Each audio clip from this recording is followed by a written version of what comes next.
चलिए दोस्तों शुरू करते हैं सीआरपीसी का बहुत ही important topic section 313 examination of the accused. दोस्तों इस सेक्शन को पढ़ने से पहले हम इस सेक्शन के बारे में थोड़ा सा जानेंगे कि इस सेक्शन को बनाने के पीछे लेजिस्लेचर का इंटेंट क्या था और ये कैसे एक फेयर ट्रायल में एक बहुत बड़ा रोल प्ले करता है। अक्यूज को एक डिफेंस का मौका देता है और अक्यूज को एक मौका देता है कि वो अपना वर्जन भी कोर्ट के सामने रख सके।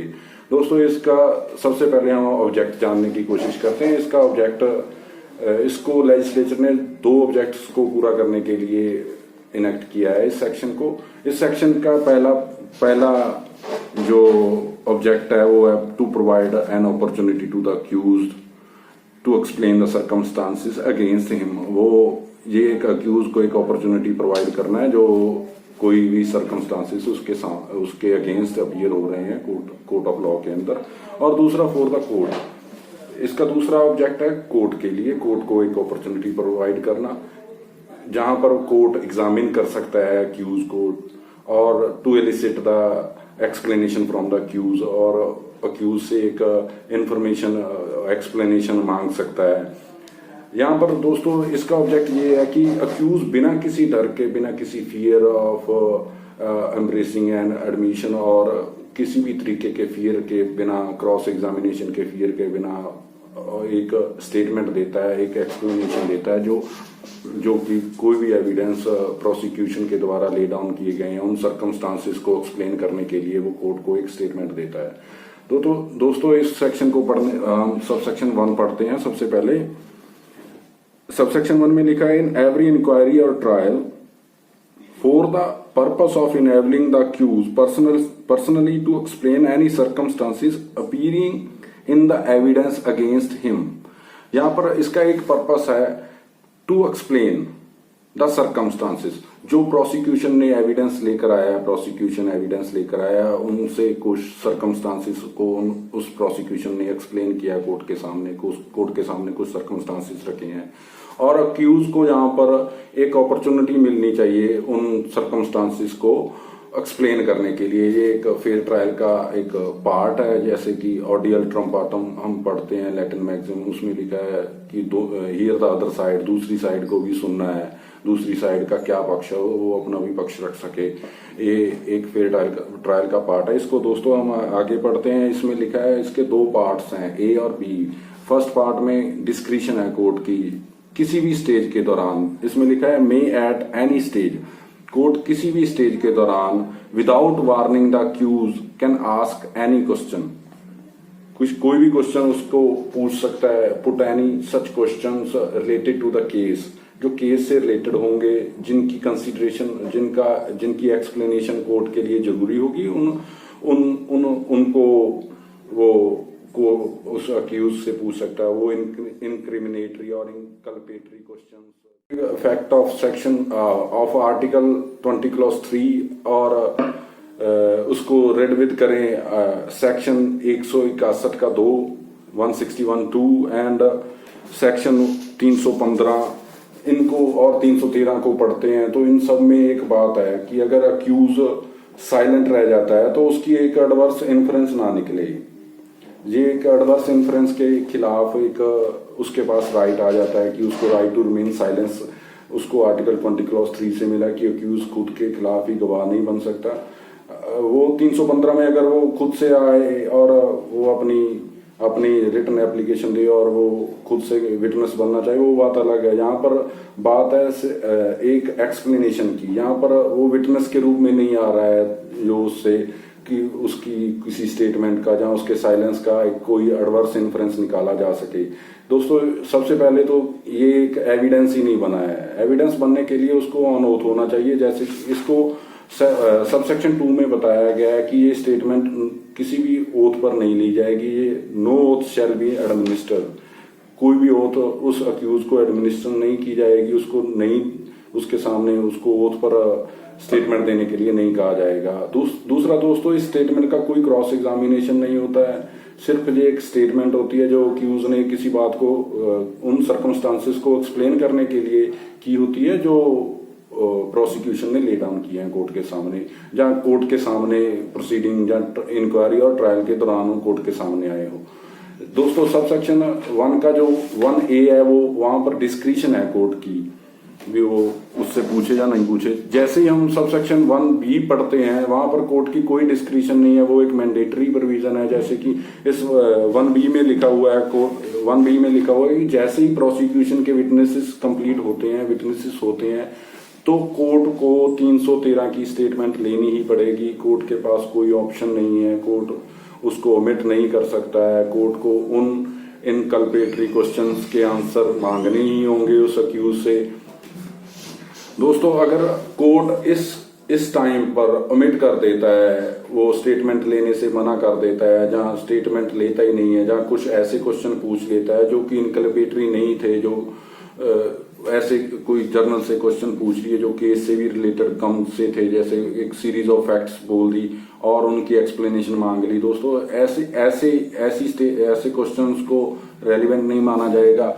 जैसे ही अक्यूज कोर्ट को सेटिस्फाई कर देगा, हायर कोर्ट को सेटिस्फाई कर देगा कि उनसे ये क्वेश्चन पूछे नहीं गए हैं, इनकल्पेटरी या इनक्रिमिनेटरी नेचर के जो क्वेश्चन है वो पूछे नहीं गए हैं, उनको ओमिट कर दिया है, उसी की वजह से मेरे को प्रेजुडाइज हो गया है, मैं सही से अपना डिफेंस नहीं तैयार कर सका, तो उस टाइम पर ये उस ट्रायल को विशिएट भी कर सकते हैं। ये ऐसी प्रोविजन है। अगर इसीलिए तो यहाँ पर शेल का यूज किया गया है friends. Shall after the witness of for the prosecution have been examined and before called for accused for defense। accused को डिफेंस बुलाने से पहले उसकी 313 की स्टेटमेंट होती है। दोस्तों इससे एक बात का हमें पता चलता है कि ये 313 की जो स्टेटमेंट है, इस दौरान जो क्वेश्चन पूछे गए हैं उनसे अक्यूज को बहुत हेल्प मिलती है, वो अपनी डिफेंस को सेटअप कर सके, क्योंकि इस दौरान उससे ऐसे सर्कमस्टांसेस को एक्सप्लेन करने के बारे में बोला जाता है जो इनक्रिमिनेटरी इन नेचर होती हैं। इनक्रिमिनेटरी इन नेचर सर्कमस्टांसेस को अगर कोर्ट उसके सामने रखता है तो उसको पता चल जाता है कि मैं इस प्रकार की डिफेंस लाऊंगा ताकि मैं बच सकूं, और स्टेटमेंट भी वो है उसको एक मौका भी मिलता है अपने आप को बचाने के लिए, एक स्टेटमेंट देने के लिए कि ये प्रोसिक्यूशन ने कोई फ्रॉड किया है, जहाँ प्रोसिक्यूशन ने कोई जो अनफेयर मेथड्स यूज किए हैं, ये सब वो अक्यूज को एक मौका मिल जाता है इस सेक्शन की वजह से। दोस्तों ये इतना इम्पोर्टेंट सेक्शन है। दोस्तों इसके बाद हम बात आती है कि इस स्टेटमेंट की एविडेंशियरी वैल्यू क्या है। दोस्तों ये ना तो इस स्टेटमेंट को ऑन ओथ लिया गया है और ना ही इस स्टेटमेंट का क्रॉस एग्जामिनेशन हुआ, इसलिए ये सेक्शन 3 ऑफ एविडेंस एक्ट के मुताबिक ये एविडेंस तो है नहीं, परंतु इसका यूज किया जा सकता है to find out the truth. जब कोर्ट किसी सर्कमस्टांसेस के ट्रूथ को जानने के लिए अक्यूज से एक एक्सप्लेनेशन मांगता है और अक्यूज एक स्टेटमेंट देता है, उस स्टेटमेंट में कोर्ट को पता चल सकता है कि प्रोसिक्यूशन की बात में कितनी सच्चाई है, क्या अक्यूज की बात जो उसमें सच्चाई है। इन सब बातों का वो कोर्ट के पास एक मौका मिल जाता है कोर्ट को उस बातों को जानने का। दोस्तों आगे हम पढ़ते हैं एविडेंशियरी वैल्यू की बात हम अगर करते हैं तो इस स्टेटमेंट को ऐसा नहीं है कि इसको यूज ही नहीं किया जाएगा, इसको लिमिटेड पर्पस के लिए यूज किया जाएगा दोस्तों, to find out the truth, to consider what is right and what is wrong. इस सभी बातों को कंसीडर करने के लिए कोर्ट उस स्टेटमेंट का यूज कर सकता है। और दोस्तों जैसे ही एडवर्स इन्फ्रेंस या उस एडवर्स इन्फ्रेंस की बात आती है, वहां पर दोस्तों अगर वो साइलेंट रहा तो कोई एडवर्स इन्फ्रेंस नहीं निकलेगी, उसके पास राइट टू रिमेन साइलेंट है, कि उसके पास राइट टू रिमेन साइलेंट है, वो साइलेंस रह सकता है, वो बिना बोले उस क्वेश्चन का आंसर नहीं देगा तो नहीं देगा, कोई बात नहीं है। दोस्तों अगर दूसरी बात तो यहाँ पर उठती है, अगर अक्यूज की स्टेटमेंट ऐसी है जो प्रोसिक्यूशन के केस के अकॉर्डिंग ही है, उसकी फॉल इन लाइन हो रही है प्रोसिक्यूशन के, तब ऐसा नहीं है कि प्रोसिक्यूशन का पूरा बर्डन ही उतर जाएगा। प्रोसिक्यूशन को ऐसा होगा कि इसकी स्टेटमेंट तो हमारे सर्कमस्टांसिस के एज पर है, अकॉर्डेंस में है और उसी जैसी है, तो हमारा तो ऑनस उतर गया। प्रोसिक्यूशन को अपना केस तो प्रॉपरली ले डाउन करना ही पड़ेगा। और अगर दोस्तों इस दौरान इस स्टेटमेंट के बाद अक्यूज कन्फेशन कर लेता है स्टेटमेंट में और अपनी डिफेंस को नहीं लेता है, तो उस टाइम पर कोर्ट उसको कन्विक्ट भी कर सकता है। लेकिन दोस्तों इस बात को याद रखना, अक्यूज ने प्रोसिक्यूशन के एविडेंस के बाद स्टेटमेंट दी, वो उसमें उसने कन्फेशन किया और अपने डिफेंस लेने से मना कर दिया। और अगर स्टेटमेंट में कुछ उसने बात को एडमिट किया है और बाद में वो डिफेंस ले रहा है दोस्तों, तब इस स्टेटमेंट की कोई वैल्यू नहीं होगी। इतनी की वैल्यू होगी जैसी हमने पहले डिस्कस किया कि वो सिर्फ एक एक्सप्लेनेशन जैसी ही होगी। और अगर दोस्तों दूसरे सर्कमस्टांसेस में उसने उसको कन्फेशन कर लिया उस ऑफेंस का और डिफेंस लेने से मना कर दिया, उस केस में वो अक्यूज को कोर्ट अक्यूज को कन्विक्ट भी कर सकता है दोस्तों। अब हम पढ़ते हैं कि क्या अगर अक्यूज एक फॉल्स स्टेटमेंट दे दे तो उस पर क्या प्रभाव पड़ेगा। दोस्तों अगर 313 की स्टेटमेंट के दौरान अक्यूज एक फॉल्स स्टेटमेंट भी दे देता है तो उसके ऊपर कोई लायबिलिटी नहीं बनेगी फॉल्स एविडेंस देने की, फॉल्स कोर्ट के सामने झूठ बोलने के लिए। वो उसका मौका था, उसने अपनी स्टेटमेंट दी, चाहे वो कैसी भी दी, चाहे झूठी दी चाहे सच्ची दी। जैसे अगर उसने झूठी स्टेटमेंट दे दी और झूठी स्टेटमेंट प्रोसिक्यूशन के केस के एज पर होगी, उसकी केस के लाइन में आ गई, जैसा प्रोसिक्यूशन बोल रहा था वैसा ही हो गया, तो वो उसको उस तरीके से यूज किया जा सकता है। ये तो अब अक्यूज पर निर्भर करता है दोस्तों कि वो अपनी बात को रखना चाहता है, वो क्या बोलना चाहता है। ये अक्यूज की बात है, वो सच भी बोल सकता है और झूठ भी बोल सकता है, लेकिन ये अक्यूज का राइट है कि उसकी 313 की स्टेटमेंट हो। जैसे प्रोसिक्यूशन के एविडेंस कंप्लीट हुए तो उसकी 313 की स्टेटमेंट होना उसका एक राइट है। अगर इस बात से उसको मना किया जाता है या उसकी स्टेटमेंट नहीं ली जाती तो दोस्तों ये ट्रायल को विशिएट भी कर सकता है। लेकिन अक्यूज को उस केस में प्रॉपरली कोर्ट को सेटिस्फाई करना पड़ेगा कि इस स्टेटमेंट के ना लेने की वजह से मैं अपनी डिफेंस नहीं प्रिपेयर कर सका और जिससे मैं केस हार गया और मैं कन्विक्ट हो गया। तो उस केस में दोस्तों उसको अपनी पूरी अपना केस को ले डाउन करना पड़ेगा। आगे हम पढ़ते हैं सबसेक्शन 3। सबसेक्शन 3 में इसी बात को कहा गया जैसे ही जो हमने अभी बात की है दोस्तों कि अगर वो झूठी बात कहते तो क्या उसकी कोई लायबिलिटी बनेगी। सबसेक्शन 3 उसको बताता है कि you shall not render himself liable to punishment by refusing to answer to such question और by giving false answers to them. यहाँ पर ही उसको अक्यूज को राइट मिल गया है कि वो राइट टू रिमेन साइलेंट भी उसके पास है और दूसरा वो झूठ भी बोल सकता है और उसकी वो कोई लायबिलिटी नहीं बनेगी। और सबसेक्शन 4 इसकी बात करता है कि उस स्टेटमेंट की क्या वैल्यू होगी। उस स्टेटमेंट की वैल्यू होगी कि वो अक्यूज के अगेंस्ट जो सर्कमस्टांसेस अपीयर हुए हैं उनकी एक एक्सप्लेनेशन है और उस एक्सप्लेनेशन को उन एविडेंस के साथ मिलाकर देखा जाएगा और एक कोर्ट का अपना माइंड बनाने में एक उसकी हेल्प होगी ये अक्यूज क्या कहना चाहता था। जैसे उसने प्रोसिक्यूशन ने एक बात बोल दी कि इसने गाड़ी से रेड लाइट जंप की और 2 आदमियों को उड़ा दिया, इसने रैश एंड नेग्लिजेंस इसका एक्ट था। तो कोर्ट अक्यूज की स्टेटमेंट लेगा, अक्यूज से पूछेगा भाई तूने क्या रेड लाइट जंप की, क्या तुम्हारी जो ड्राइविंग करते हुए तुमने किसी भी ट्रैफिक रूल का फॉलो नहीं किया, क्या तुम ओवर स्पीड थे। ये सभी बातें कोर्ट उससे पूछेगा, एक एक्सप्लेनेशन के रूप में पूछेगा जिससे कोर्ट को सच्चाई का पता चल सके। इसके बाद कोर्ट एक बात और आती है दोस्तों कि उसकी अपीयरेंस, अक्यूज की अपीयरेंस होना जरूरी है या नहीं जरूरी है। यहाँ पर दोस्तों 2 बातें हैं। पहली तो इन सम्मन केस जहां पर पहले ही कोर्ट ने अक्यूज की अपीयरेंस को डिस्पेंस विद कर दिया जैसे कि प्रोवाइजो में बताया गया है। उस केस में भी अक्यूज की अपीयरेंस के बिना उससे एक रिटन स्टेटमेंट ले ली जाती है जो कि 313 की स्टेटमेंट मानी जाती है और उसी को 313 की स्टेटमेंट, उस रिटन स्टेटमेंट को 313 की स्टेटमेंट मानकर कोर्ट उसको एज ए एक्सप्लेनेशन मानकर उसको केस को उसको डिसाइड करता है अपने तरीके से जो उसको कोर्ट को सही लगता है। जैसे एविडेंस अक्यूज लेकर आया या डिफेंस लेकर आई और स्टेटमेंट के सभी का कम्युलेटिव इफेक्ट लाकर एक जजमेंट पास करता है। दूसरा केस है यहाँ पर एनी अदर केस, यहाँ पर उसकी पर्सनल अपीयरेंस को डिस्पेंस विद नहीं किया गया। जैसे कोई वारंट केस है, वहां पर अक्यूज है, अक्यूज को अपीयर होना ही पड़ेगा, उसको अपीयर होकर वहां पर 313 की स्टेटमेंट देनी पड़ेगी। दोस्तों हम इस पूरे सेक्शन को पढ़ा है, हमें क्या पता चला है कि ये अक्यूज के एक बेनिफिट की प्रोविजन है, अक्यूज को एक बेनिफिट प्रोवाइड करने की है।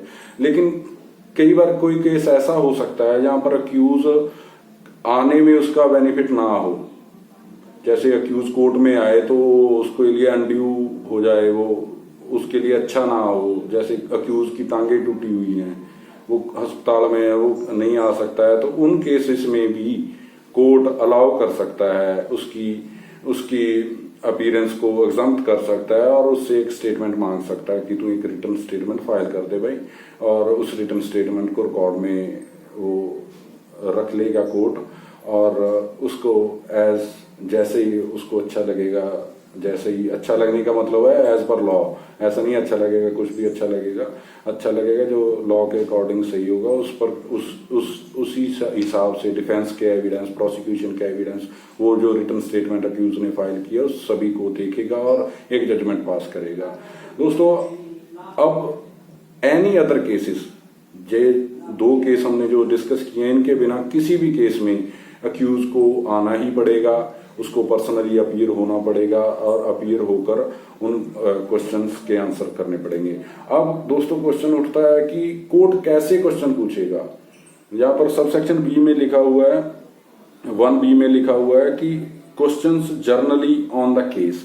यहाँ पर जर्नली वर्ड का मतलब है कि वो रिलेटेड टू केस पूछेगा, ऐसा नहीं है कि एक सीरीज ऑफ फैक्ट बताकर उसका एक आंसर मांग लेगा। वो उस केस के किसी पर्टिकुलर इवेंट से रिलेटेड कोई क्वेश्चन पूछ सकता है, जहां ऑफेंस, पूरे ऑफेंस से रिलेटेड कोई क्वेश्चन पूछ सकता है। क्या तूने नेग्लिजेंट एक्ट किया था, क्या तुम नेग्लिजेंट थे, जैसे उसने दारू पी रखी हो, उसी ड्राइवर ने जो हमने पहले बात की थी, जिसने रेड लाइट जंप करके एक्सीडेंट कर दिया था, तो उसने क्या दारू पी रखी हो, उससे ये भी पूछा जाएगा क्या तूने दारू पी रखी थी, ऐसा भी क्वेश्चन पूछे जा सकते हैं।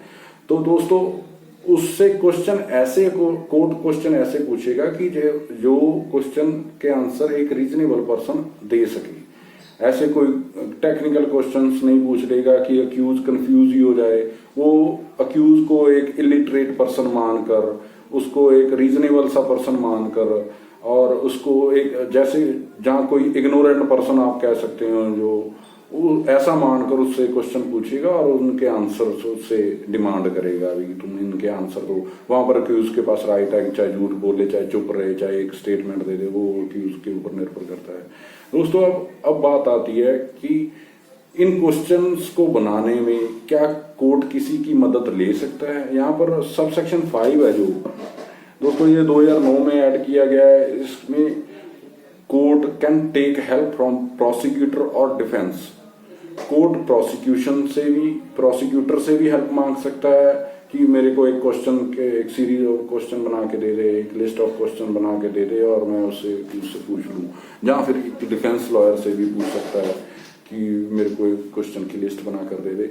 इससे इस पूरी प्रोविजन का दोस्तों एक ही मतलब है कि अक्यूज को एक अपॉर्चुनिटी प्रोवाइड करना, एक्सप्लेन करने के लिए जो सर्कमस्टांसेस उसके अगेंस्ट अपीयर हो रहे हैं उनको, और दूसरा उसको एक अपॉर्चुनिटी प्रोवाइड करना कि वो अपनी डिफेंस को अच्छे से प्रिपेयर कर सके। सबसे पहले तो उसको एक मौका मिल गया एक स्टेटमेंट देने का, उन सर्कमस्टांसेस को एक्सप्लेन करने का, ये भी उसकी डिफेंस में ही है। और दूसरा उसको पता चल गया कि कौन कौन से इनक्रिमिनेटरी सर्कमस्टांसेस या इनक्रिमिनेटरी को एविडेंसेस मेरे अगेंस्ट लाए गए हैं प्रोसिक्यूशन के द्वारा, और उनको देखेगा, उनके रिलेटेड क्वेश्चंस कोर्ट पूछेगा 313 में, तो उसको एक मौका मिल जाएगा कि अपनी डिफेंस को बढ़िया से प्रिपेयर करने का। तो दोस्तों इस सेक्शन को हमने अभी पढ़ लिया है, और इसमें अगर कोई भी जैसे एक आध बात रह गई है कि उसने एडमिशन कर लिया, हमने पहले ही बात की थी, जैसे प्रोसिक्यूशन ने अपने एविडेंस ले डाउन किए और 313 की स्टेटमेंट हुई और उसने एडमिट कर लिया, कन्फेशन कर लिया अक्यूज ने, और अपनी डिफेंस लेने से मना कर दिया, उस केस में भी उसको कन्विक्ट किया जा सकता है। ये केस था दोस्तों, आप नोट भी कर सकते हैं, Dhirendra versus state of Uttar Pradesh 2010 का केस है ये।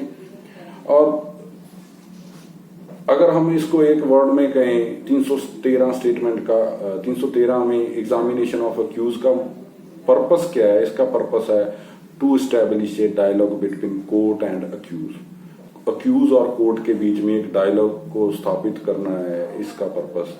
दोस्तों इसी के साथ आज का हमारा ये टॉपिक पूरा हुआ। अगर कोई भी सजेशंस हो तो आप हमें बता सकते हैं और आप अपने कमेंट्स आप जरूर दें। Thank you.